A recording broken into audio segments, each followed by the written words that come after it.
Hello, and welcome to another brand new episode of Between Two Berms, the Omaha Storm Chasers podcast, where we talk about the Omaha Storm Chasers and things. I am your host, Scott Popp, joined by my co-host, Andrew Asbury. Asbury, how you doing? I'm great. This is the day looks great outside. It's warmed up a little bit, but not too much, so you know it's still winter. It's a nice, mild February afternoon. I'll take it. It's a lot better than what we've had over the weekend. So It is. So, today we are joined by the head honcho himself. The big boss, GG, Gary Green. Probably the widest smile of anybody I've ever met in my life. Couldn't have asked for a more prestigious owner. Yeah. You could just be in every single portrait, and that would be a good portrait. Also, apparently, he knows everyone and has been to every amazing sporting event known to man. Which was crazy. You'll hear more about it later. But he's in town periodically, coming in town for the Storm Chasers and for Union Omaha. You can follow him at Union Chasers CEO on Twitter. Pretty good follow. Likes to keep it on brand with all of the things he has going on. But yeah, he flies in every once in a while into Omaha. He likes to call it kind of his Midwest home, his second home, essentially. But yeah, we're excited to have him. Yeah, it's a big snag for the podcast. 2 weeks in a row. I feel like we're hitting our stride. We're doing pretty well. We're doing pretty well. All right, here's Gary. All right, so we are joined by Storm Chasers and Union Omaha owner Gary Green. He is the owner of the Richmond Flying Squirrels, the Montgomery Biscuits, and Baseball America as well. Gary, how you doing? Doing great. Thanks for having me on. Yeah, we're excited. We had Marty on, I don't know, like 5 weeks ago or something, talking about Star Wars. Yeah. Oh, that must have gone forever. He was surprisingly didn't have a lot of insight. It was mostly about him and his merchandise collection. But we were trying to get some predictions out of him for the Star Wars movie, and he was just like tight-lipped. I'm like, guess I'm going to have to carry this podcast. Yeah. I did go to Star Wars Celebration last year, and then he had his podcast. The Star Wars guys come, and they asked me questions, and I just sounded like an idiot. So I'll stick with baseball and soccer. That's good. I don't think we have any Star Wars questions today. Good. All right, so obviously it's the 10th season here for the Storm Chasers. You and Larry and your ownership group purchased the team in 2012. What does the 10th season mean for you guys, and just being here for the it means time flying by. I can't believe it. It's 10 years. A whole decade. Wow. It's exciting to be here 10 years. I started out as a bit of a neophyte in the business, and I've learned a lot from being here. I've learned a lot from Marty and the staff. You spend your first 10 years in any business, in any industry, you learn a lot. So I've learned a lot about sports, learned a lot about baseball, learned a lot about the Omaha market, and have also learned that to own a team, you need to love the sport, but you need to love the fans more, and especially in minor league baseball. So that's what I've learned, and it's been a great 10 years. So I guess back to the basics, why baseball? Why be an owner of a baseball team, and why Omaha? Okay, so, Larry and I were sitting around one day, and we were just talking. I said, I'd love to own a minor league team. He said he would too. So we hired a broker, and we started looking at deals. And we looked at probably a dozen deals throughout a year, all over the country. And we finally found one in Connecticut that was not doing well, losing a lot of money. Team needed to move somewhere. We saw that Richmond was the largest city in the country without a professional sports team. So we cleaned up the balance sheet, moved the team there. Our partner is Lou DiBella. He's a great partner, the boxing promoter, and it's been a huge success story. And so right after that, we said to ourselves, all right, we like this. This is fun, and we can make money doing it. So we started looking. Somebody said that Warren Buffett had a team in Omaha, Nebraska. I'd never been to Omaha. And somebody said we can meet with him if we're interested. So I immediately said we're interested because people pay $3 million for that meeting, and I was gonna have it. So we met with Mr. Buffett, and for 90 minutes we talked about baseball and our love of the game, and didn't really talk about the deal or the team. And and he approved us, and the rest is history. What was that like? I mean, getting to meet Warren Buffett and having just a full-on conversation with him, because like to me that's the equivalent of like a Bill Gates or like anybody, like the biggest moguls in the entire country, and to get a meeting with him and talk baseball. What was that like? Surreal. So I remember flying out here, and I had my notes ready and my numbers ready, and I was ready to discuss deal points because I just didn't know what to expect, and the notes never came out. He wanted to know what team I was a fan of, wanted to know if I remember the first game my father took me to. He told me his story. He's a big Cardinals fan. He told me about the first game his father took him to. We just talked baseball. We love about the game, and what he showed me his collection, his sports collection, and I ended up sending him something that was important from my collection. I had the first Mets game ever played was in St. Louis at the old Busch Stadium. Mm-hmm. I had the scorecard from that in a frame. So Wow. I sent it to him, framed it with a nice plaque underneath. He sent me a letter, which means more than the scorecard to me, obviously. And he called me to thank me. And I said, look, everybody wants something from you. I wanted to give you something. And he really appreciated it. I have met with him probably another 6 or 7 times. And he's great. My office is actually bigger than his. That's how humble he is. And you felt like after 90 seconds of sitting there, I felt like I was talking to a friend about sports, and he really disarms you, and he really makes you feel comfortable. And that's really when I got my first dose of what Omaha's about and what this community is about. And it's just doing business with people that are enjoyable to do business with, that are honest, that are nice. There's no arrogance. And, just to divert, I've been in the New York business my whole life, and it just gave me renewed energy to continue my career here, because New York beats you down a little bit. And this was just so much fun to be here and do business, and the people are just so wonderful. Obviously, there's been quite a few big moments here at Winter Park, from the All-Star game to the championships to the exhibition game. What are a few of those moments that stand out for you? A couple. So I love the moment when Will Myers called his shot against Roy Oswalt. We were sold out. It was a Saturday night, and he crushed the ball, and it was just very exciting. I didn't realize he called it till after the game, when Marty told me that he had called it to the ball boy. The bat boy. So ball boy's tennis, right? Yeah. Bat boy. So winning the Pacific Coast League championship here was awesome. Winning the national championship on the road 2 years in a row, first 2 full seasons of owning the team, was incredible. And those are really my 3 favorite moments here. 2014 World Series, Giants, Royals was incredible, even though the Royals lost. 2015 was kind of sucked. I was going to ask you about that. They couldn't be in the World Series 2 different years, but I love Royals, Royals management, the Glass family, when they own the team, and they really deserve that World Series, and I was so happy for them. And the Mets are a client of mine in New York, and I would have been happy for them if they won. But I'm born bleeding blue and orange, and that was my first favorite team growing up. And I loved the Royals growing up because I hated the Yankees, and I loved anybody who was beating up on the Yankees. There we go. So yeah. And another highlight of this is that in spite of being a Met fan, George Brett was my favorite player growing up, and to be able to see him and have him know my name and give me a big hug every time he sees me, it's awesome every time it happens. It doesn't grow old, and he's a great guy, and it's awesome to be able to call him even an acquaintance, let alone a friend. Well, as Royals fans, I am glad they won that World Series. Hey, I have a ring. I have a big fat ring from the Royals, so I wear it all the time. So win-win. And I was at the game and we have a suite at Citi Field, and the Royals won, and everybody's crushed, and then everybody got mad at me. You're like, you rooted for them. That's why this happened.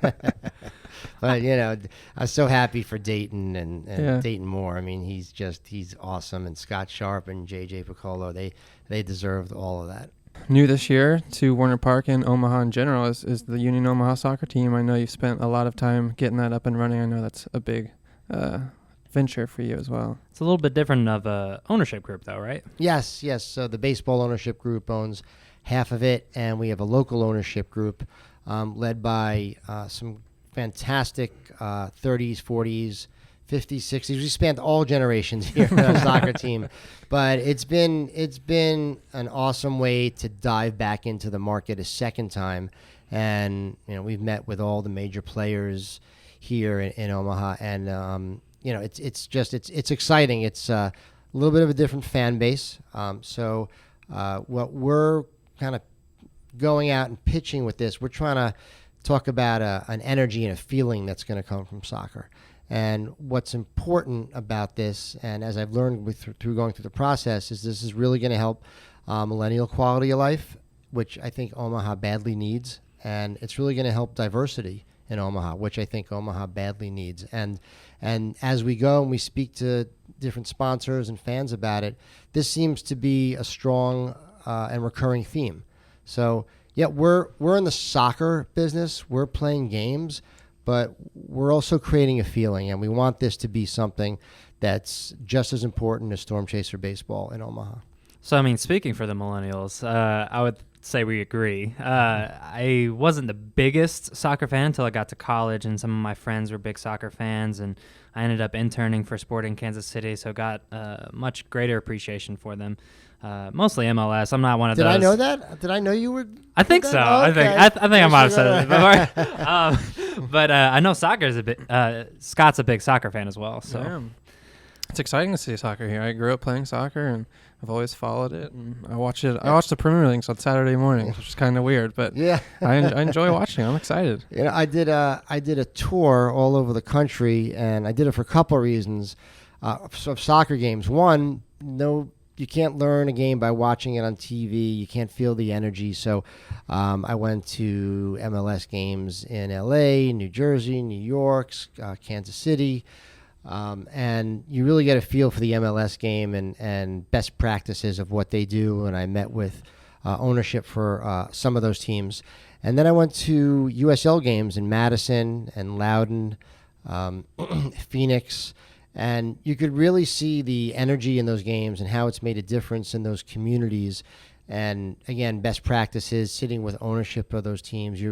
When you're learning something like that, the learning curve is real steep. And if you're a sponge and you listen, you can learn a lot right away. And the millennial quality of life and the diversity was really something that I saw. The community around soccer, strong community, it's tribal, a lot of beer drinking. And a lot of chanting and a lot of marching. And I marched with the fans in Madison, and I really love what those guys do in Madison. They create a great vibe and a great energy in a city that's a little bit smaller than Omaha, but they are the model of what we would like to do. They really do it right, and they were great in spending a couple days with me there. So which of those cities that you toured, what was your kind of favorite experience? What kind of really showed up and above the rest? Oh, well, LAFC has the best soccer energy in the country. And I've never been to a European game. Is that the Will Ferrell team? Yeah. Tony Robbins, Will Ferrell. And I got to imagine that it competes with some of the European teams, a lot of them. But not having been there, I don't know. Kansas City was great. That was probably the second best energy and experience. But as far as USL teams, Phoenix was fantastic. We were there when they won the Golden Boot, and they were in front of the fans and chanting, and that was great. And I really liked Madison. We started at a bar, and we chanted and drank at the bar, and then walked down to the game. Fun fact is that we were walking by I don't know if it was a homeless shelter or some kind of center, and some guy just dropped his pants right in front of the group. And there were children in front of me. I covered their eyes, and I pushed them forward, and I got to the game and I found the leaders of the parade, and I was like, "Do you know that some guy back there dropped his pants?" And they're like, "No, we didn't see it." So I thought that was unique. It'd be even funnier if they knew the guy. I was like, "Oh yeah, it's just pantsless Dave. He does it all the time." Yeah, like it's not something I could ever unsee. As we're talking about it, I'm thinking about it, and I can't unsee that. Oh my god! Very unique soccer experience. Yeah. Let's swerve a little bit. Let's talk about the Baseball America publication. I know growing up being kind of a baseball nerd, mostly just for Kansas City, but those were publications that I always loved to nerd out on, but didn't get a whole lot of chance to read at the time. But when I got here, obviously, with all the connections, I was able to hop on that publication train and read some of the great content that they put out. What kind of drew you to that publication and helping that? Minor league baseball's fun. We have a great time, great family memories. We're in the memory-making business, and I think minor league baseball does a great job of creating that fun factor. We have so many great players, especially at the AAA level, and we're so focused on fun. I believe that we need to do a better job of the players getting recognized. And we have guys like Aaron Judge, who played at AAA Scranton, he wasn't going to make the team, and then he hits 52 home runs and wins Rookie of the Year and sets the rookie home run record. So I feel like minor league baseball needs to do a better job of putting a megaphone on the talent that we have, especially at the AAA level. And Baseball America is that loudspeaker for talent in not only minor league baseball but college and high school. And so I wouldn't say it's purely a passion project. Yes, we do have passion towards it, but we have taken something that literally read like the white pages of the phone book, and we've turned it into something that is special. We have the best writers in minor league baseball.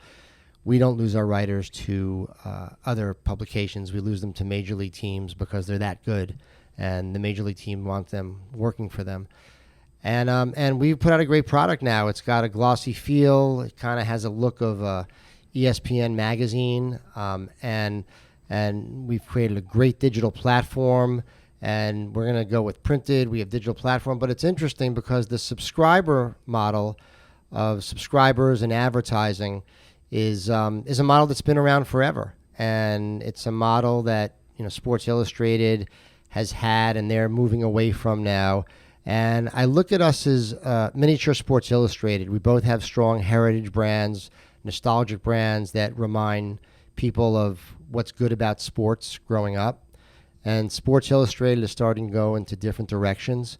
I feel like they've let their publication go, and it's not what it was. I feel like ours has gotten better. But we're going to be looking into new areas. We're diving into fantasy, especially dynasty leagues, because that's where the minor league players come for, we are for keepers. There should be no surprises. Wander Franco, we started writing about him early on. Like, that guy should be stashed on a lot of dynasty leagues and keeper leagues. And there's, by the time these guys hit the majors, if our readers are reading Baseball America, there should be no surprises at all. So I love owning it. I can tell you that in the marketplace, walking around, you say you own Baseball America, people want to talk to you. Like I saw Reggie Jackson, who is known to be a jerk, right? He's known to be doesn't speak to anybody. And somebody introduced me to him, and it's not just because he was a Yankee or anything.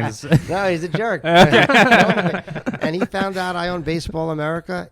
He wouldn't stop talking to me. Like, I had to walk away finally after half an hour, lecturing me about how the pace of game rules by MLB. They didn't ask the players. They did it, and he just gave me an earful. Like I had something to do with it.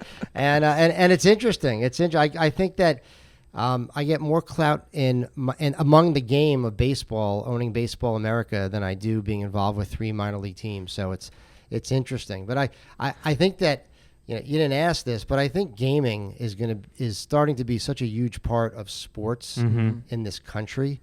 And obviously it's hit football. It's starting to hit baseball. I think gaming, a lot of people don't talk about it, but gaming in minor league baseball is going to be something that over the next few years, right now it's small, it's niche. I think you can be in Vegas and bet on the Aviators, but I don't know how much more you can do than that. But I believe that gaming and prop betting for minor league baseball is going to be a thing. And I don't think it's going to be a thing this year or next year, but I think within the next 5 years, I think it's going to be something that's going to be relevant to the attendance in minor league baseball games.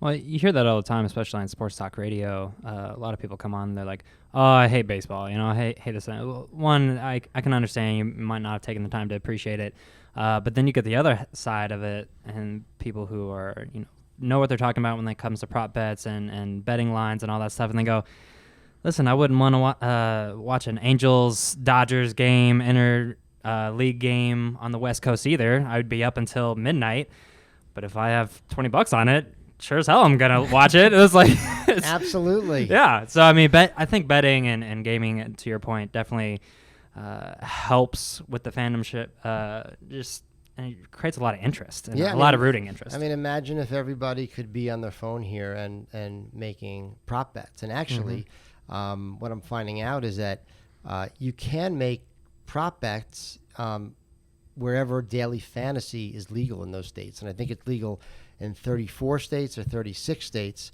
and it's interesting that you could do that. So I think we're going to have, the downside is, it's opportunity. The downside is I think we'll have a nation of addicts, and that's an issue. What was the Adam Sandler movie you saw recently? Uncut Gems. Gems. Oh, I yeah. haven't seen that. I still need to see it, but it's going to be a nation of that. So Oof, I don't know if I want that. All right, so we'll end with a little bit about you, Gary. Obviously, you're a New York guy. Do you have a favorite spot in Omaha, favorite restaurant in Omaha to go to? Yes. I love 801. 801. 801 Chop House downtown. Yep, fried lobster, lobster corn dogs, great steaks. Whenever the New Yorkers come or people come from out of town, that's where we go. Okay, so that's your favorite in Omaha. Yeah. What's your favorite place to eat in New York? Nobu 57. No, with 57. All right, Can't say I've been there. No. I've actually never been to New York. Oh, so really? I know you're a big concert guy, or at least you have a few that you've followed in the past. I feel like one of them's Grateful Dead. Is that right? No, a little bit. I've seen Dead and Company. I never saw Grateful Dead with Jerry Garcia. Okay. Yeah, so I like them. Who I love is Springsteen. I lost track. It's in the, it might be 300 or 400 times. Oh my gosh. Yes. I try to go whenever I can. And it's, you can just play his album on repeat on Spotify. That's like what, $12 a month, less than $5 a month. Less time for his sure. energy is amazing. I love The Who, Springsteen. My first Springsteen concert was in 1980. My dad took me. And ever since then, I've loved it. All right, so you've met Warren Buffett, Reggie Jackson. Who's the coolest person that you'd say you've met? Is it Buffett? I met Richard Branson too. Oh, wow. We went away with him for a couple days, like 5 years ago. He's really interesting. The most interesting person, I'd have to think about that. But Buffett, you can't go wrong with Buffett or Branson, right? Yeah, I mean, It's probably like the Dos Equis guy.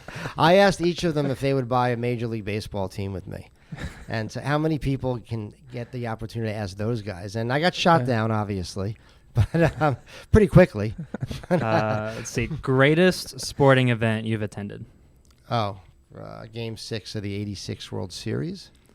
Ooh, that's a good one. That's a good one. And May 24th, 1980, Islanders beat the Philadelphia Flyers in the Stanley Cup in overtime. okay. That was my first great sports moment. Wow. That is awesome. Yeah. You have anything And else? on the that? Giants beating the undefeated Patriots in the Super Bowl in Phoenix. I was there for that. This is amazing. That's enough. Yeah. Let's see. I don't know. Nobody to plug from the Academy Awards last night. Man. I downloaded I downloaded Parasite to watch on the way home, but I'm not sure how many subtitles I can really watch. The problem is you have to read it. Yeah. When I saw Parasite 1, I was kind of putting it off until it actually won an award to where I had to watch it. Yeah, Because exactly. I didn't want to watch it. Did you watch The Irishman? I did. I did Took not me- want to put myself I took Forever. I took 2 naps in the middle of that. Oh my yeah, It is such a long movie. yeah, a bit overrated. Yeah, It's like what, 3 hours 3 and 40 hours minutes? Three and a plus, yeah. half. Yeah. Oh my Yeah, I gosh. took a nap at like the 1.5 hour mark, and then again an hour later. Well, I mean, I will say, like, you know, the industry as a whole, there's just so much content nowadays. It's hard to even keep up. Like, maybe 5 years ago, you could keep up with everything. But nowadays, it's just impossible. There's just so much stuff on Netflix. So much and great Hulu. documentaries too. The Aaron Hernandez documentary that just Yeah. came out. I watched 3 in a row of that. There's a Bikram one. The documentary that just came out. There's one about the A-Rod and MLB and the drugs, and you know, one of the funny stories from it was that A-Rod dropped a blood vial at Live nightclub. And him and the guy who was administering the drugs in the bathroom to him were crawling around at Live nightclub looking for the vial of blood. Oh my goodness. And I guarantee if you watch this documentary, if you think A-Rod's an idiot now, you'll think it 100x after you watch it. Well, and then the Michael Jordan one that's coming out here soon. That one looks really cool. Oh, I didn't see that. Yeah, I'll definitely watch that. I think that was an Yeah. ESPN one, and they have literally everybody in interviews. Mm-hmm. It was anybody you can think of that may or may not be associated with Michael Jordan. Or You guys want a good documentary? Check out 50 Summers. yeah, it's Ah, coming out yes. soon. It's coming out Yes. soon. Scott, are you in that? Are you No, I'm featured? not. Ah. I'm not. It's coming out on iTunes soon. Or I thought it was not already. No, it's coming out soon. It is Yeah. coming out soon. We're working on that. Actually, probably by the time that we release this podcast, we'll probably have more information on it out in the public. But it's funny that we bring that up because like the one scene that I'm in, it was I think it was opening night of 17, I believe 17 or 18. But you were in the meeting. It was like you were super sick. Yeah, I was super sick. I yeah, remember. But I was like, all right, this is my time to shine. I saw where the cameras were set up, and I was like, I'm going to stand right behind Gary Green. I'm going to get all the camera time. So Did you? I you? got, that was Good. the only scene that I was in was right behind you. Good. So. Good. I'm glad they didn't edit me out then. Yeah, no. Anyway, well, we're excited for it. And, you know, we're excited for the 10th season here at Warner Park. And seeing you here a lot more because of soccer and because of baseball and a lot of big things happening. So it's obviously isn't going to be the last time this year we see Yeah. you. So Thanks This for is joining fun. us, Gary. Absolutely. Love doing it. Yeah. Awesome. Thanks. Keep up the good work. appreciate it. All right, and don't forget to follow Gary Green at Union Chasers CEO on Twitter. Great follow. Follow everything about both teams, maybe some of his other ventures as well, Baseball America, Richmond Flying Squirrels, all of the above. And don't forget to follow us on all of our social media feeds, OMA Storm Chasers on Twitter and Omaha Storm Chasers on Facebook, Instagram, and TikTok for all the youths. Make sure to give us 5-star reviews. Maybe leave us a comment, send us a DM, an email. We got one 2 weeks ago. Nothing since, but I think they're going to start rolling in. I think somebody's going to step up to the plate. We don't have any sponsors. We don't have much fan mail, but they're going to step up. And by fan mail, we just want you to praise us for our very amazing podcast. Yeah, mostly Scott. He deserves it. He produces this thing. All right, say bye, Asbury. Okay, bye. We'll see you next time on Between Two Berms. Oh, I was late again.